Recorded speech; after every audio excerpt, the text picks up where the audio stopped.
warahmatullahi wabarakatuh.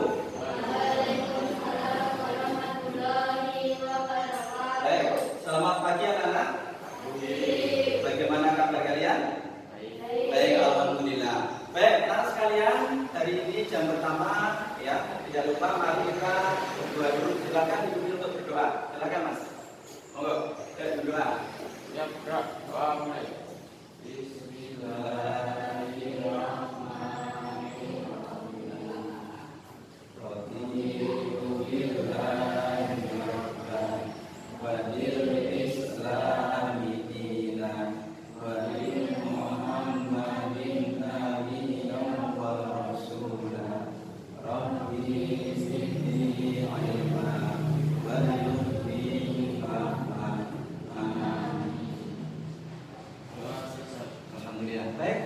Hari ini yang sudah masuk siapa ya?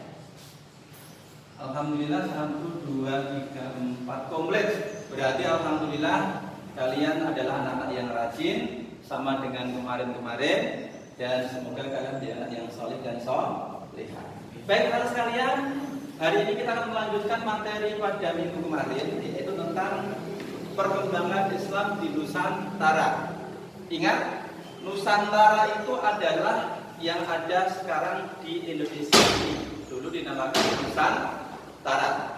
Ingat, Anda mesti ingat ketika Islam itu berkembang pertama kali di mana? Islam lahir itu di mana? Di Arab. Siapa pembawanya pertama kali? Nabi Muhammad Sallallahu Alaihi Wasallam. Dimulai pada abad ke-7 sampai berkembang ke Nusantara abad ke-13 sampai sekarang ini berkembang dengan pesat. Oke anak sekalian, seperti yang saya jelaskan kemarin ya, jadi kalian kemarin itu adalah bertugas untuk mencari tentang satu ya, teori masuknya Islam ke Nusantara. Ingat, di buku kalian sudah disebutkan bahwa masuknya Islam ke Nusantara itu ada 2 teori. Satu abad ke-7, yang kedua abad ke-13. Baik, hari ini kita akan memulai anak-anak untuk mencari referensi tentang masuknya Islam ke Nusantara dengan cara diskusi ya. Dan biar gampang karena ini sudah komplit, kita akan menghitung 1 sampai 8, kemudian yang hitungannya ganjil bergabung dengan temannya yang ganjil, gitu ya. Yang genap juga dengan yang genap. Baik, kamu hitung dari sana yuk, Pak. Yuk. 1, 2, 3. Ini 4, 5, 6, 7. Baik, 8. Baik, silakan. Ayo, nomor 1 nggak boleh satu aja yang ganjil. Yuk langsung, yuk bergerak. Nah, 1 dengan ini 1 ganjil. Ini ganjil juga. Ayo, ini yang tadi ganjil ini. Ini ganjil satunya. Ini enggak bergerak. Nah, ganjil. Silakan. Nah, ganjil.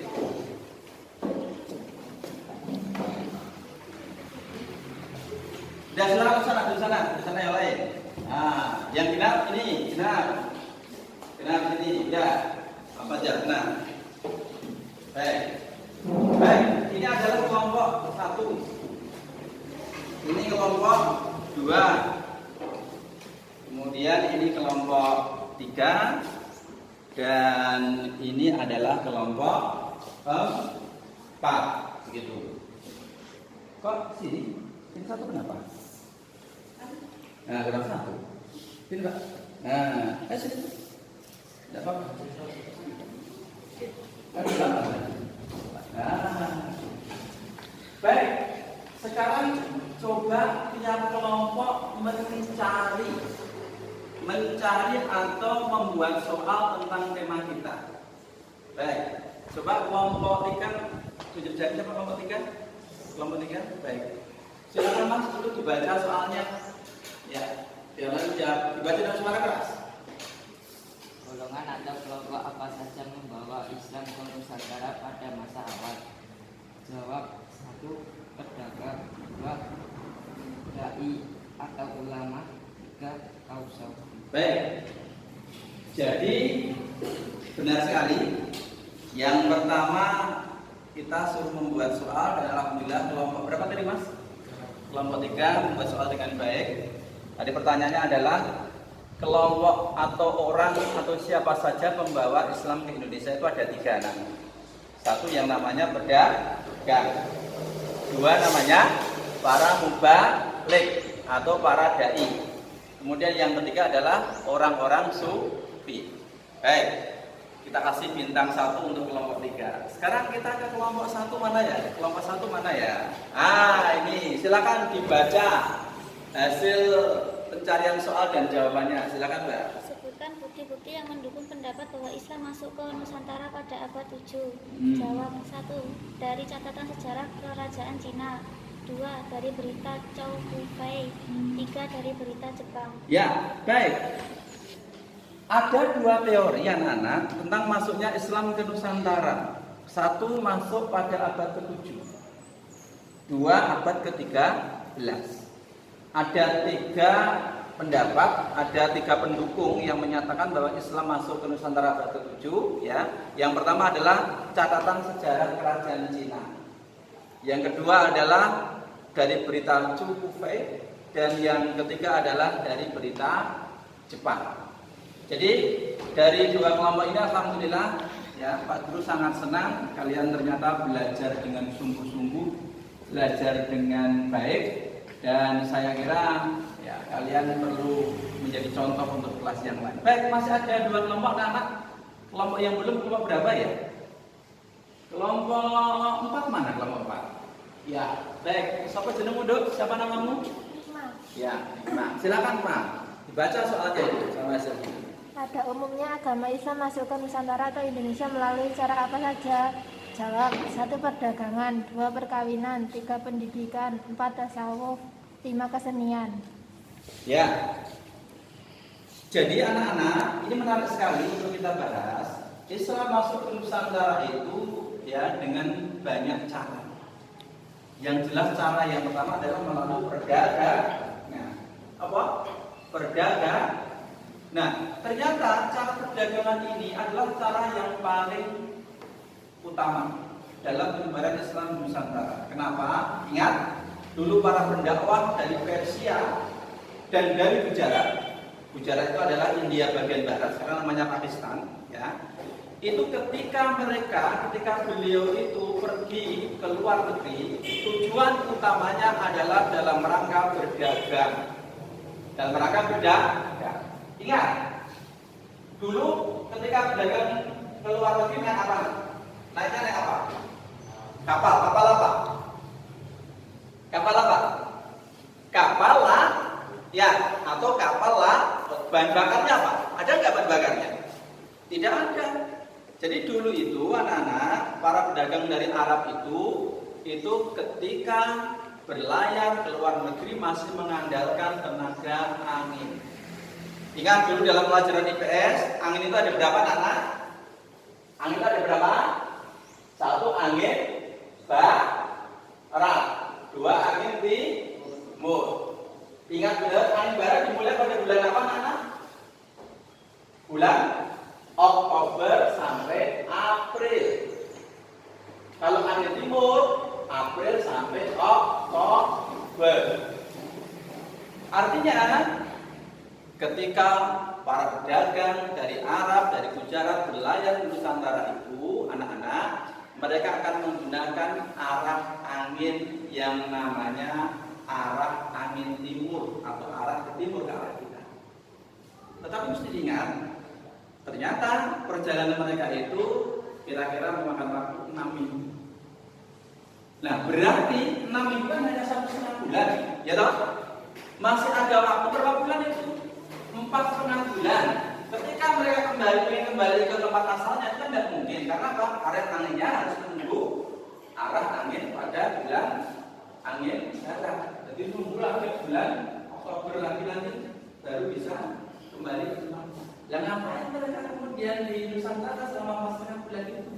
Mereka berdagang, kemudian mereka itu melakukan ya yang namanya interaksi dengan orang-orang lokal, bahkan ada yang menikah dengan orang-orang setempat.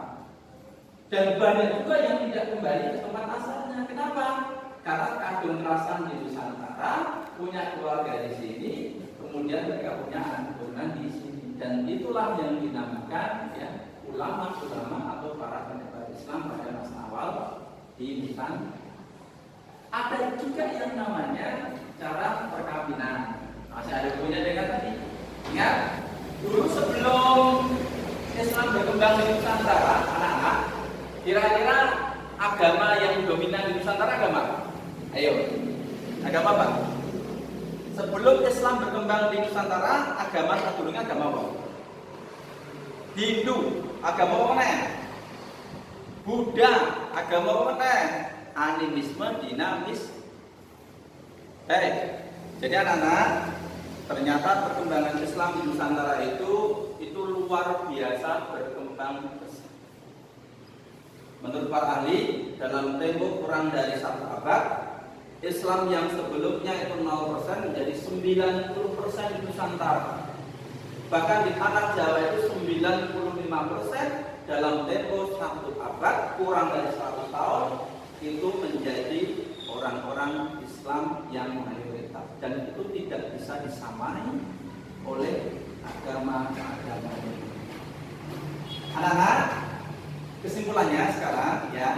Jadi yang pertama adalah kita perlu belajar lagi tentang Islam di Nusantara. Ingat, dulu Islam berkembang di Nusantara itu dengan cara-cara yang enggak. Yang kedua, ternyata yang mengembangkan Islam pertama di Nusantara itu bukan dengan cara politik, dengan cara peperangan, tapi dengan cara perdagangan atau dengan cara ekonomi, perputaran ekonomi.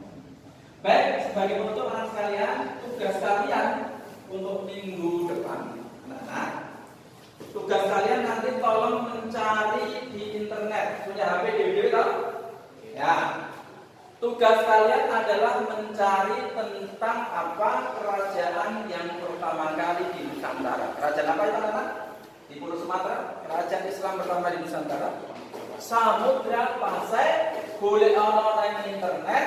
Kalian silahkan mencoba untuk mengeksplor tentang kerajaan Samudra Pasai, sebab-sebab berdirinya, rajanya siapa, kemudian puncak kejayaannya pada masa raja siapa, termasuk nanti apa pengaruhnya terhadap kita atau terhadap orang-orang Islam sampai sekarang.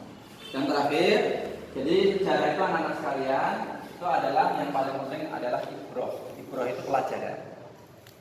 Jadi tugas kalian yang kedua minggu depan adalah kalian mencari ibroh atau keteladanan dari para mubaligh, dari para ulama yang awal-awal ya mendapatkan Islam di Nusantara. Ibrohnya apa? Yang bisa kita tiru yang bisa kita tiru sampai sekarang ya. Dan itu menjadi hal yang positif untuk kita sebagai anak-anak atau siswa madrasah Sanawiyah Negeri Bintang Raya. Baik, ada pertanyaan sekalian? Baik, kalau tidak ada pertanyaan ya, anak sekalian senang bertemu dengan kalian pada hari ini. Ya, kita lanjutkan besok atau minggu depan pada kesempatan yang lain. Dan marilah pertemuan kita pada hari ini kita akhiri dengan hamdalah bersama-sama. Alhamdulillahirabbil alamin. Assalamualaikum warahmatullahi wabarakatuh. Waalaikumsalam.